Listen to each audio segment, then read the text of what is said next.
Hello বন্ধুরা, যাদের নারকেল গাছ আঁকার অসুবিধা হয় তাদের জন্য এই ভিডিওটি। দেখুন, নারকেল গাছ আঁকার জন্য কি করব, প্রথমে একটা হালকা করে সার্কেল করলাম, ঠিক আছে। তার ঠিক মিডল থেকে এই নারকেল গাছে শেপটা নিয়ে নিলাম।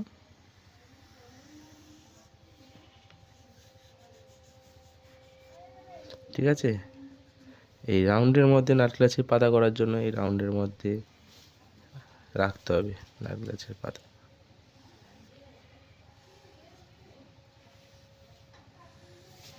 ঠিক আছে, তারপরে এবার পাতার শেপগুলো নেব। আমি এই লাইনের মধ্যেই থাকবো, এখান থেকে শুরু থেকে চওড়া, আবার এখান থেকে শুরু থেকে পরপর চওড়া, সেম এপারে সব শুরু থেকে মিডলতে চওড়া, আবার শুরু থেকে এদিকে চওড়া, এরকমভাবে নারকেল গাছটি আঁকতে হবে।